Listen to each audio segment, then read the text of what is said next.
ago, on the 60th anniversary of Indian independence, a State of the Nation survey conducted for CNN-IBN by CSDS found that Indira Gandhi was the second most recognized Indian after Mahatma Gandhi. That even after 2 decades of her prime ministership, the Indira persona retains its mystique is indeed remarkable. Indira Priyadarshini, the shy, retiring daughter of Jawaharlal and Kamala Nehru, always her father's daughter, the fierce protector of his legacy, yet a legacy she ended up almost destroying. She was a lonely child through the years of the freedom movement, surrounded by towering men of destiny. Her father had spent many years in jail through Indira's childhood, interacting with his daughter through letters. 1942 was the year of the Quit India movement. It was also the year of Indira's marriage to a Mumbai Parsi, Feroz Gandhi. For an aristocratic Nehru to marry an unknown Parsi, Indira's marriage seemed to be an act of rebellion. Mahatma Gandhi had to intervene and say, well, this is the private matter. Nehru said, I don't want this, but if it's her decision. In this first clash of will over the father, she won.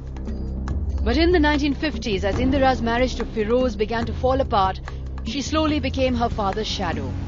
Slowly but surely, she was drawn to the Congress's power equations as Information and Broadcasting Minister and as Congress President.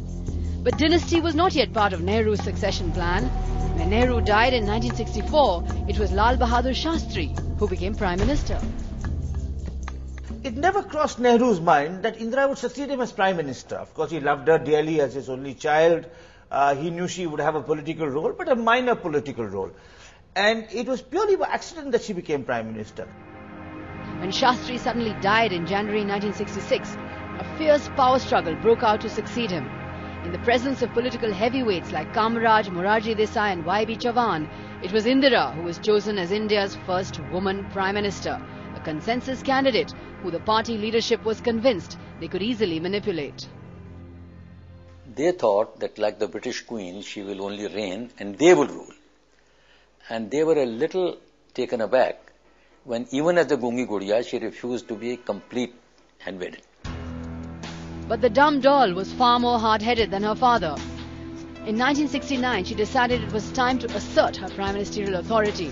Egged on by her socialist friends, she nationalized banks and abolished privy purses. The old guard in the Congress, led by Finance Minister Morarji Desai, rebelled. The Congress was split down the middle, but a defiant Indira captured the support of a majority of the parliamentary party. From reluctant leader to street fighter politician, her transformation is complete. The way she handled, particularly by taking the younger people in the Congress with her, those who were socialist minded, और उनके through mobilize किया सारे अपने members of parliament को और Congress के लोगों को in the AICC. That is why ultimately the syndicate people got isolated. The 1971 general elections marked the coming of age of a new Indira. The self-effacing daughter of Nehru was now a self-confident leader in her own right, firing up audiences across the country with her Garibi Hatao slogan. आप कहाँ से हैं?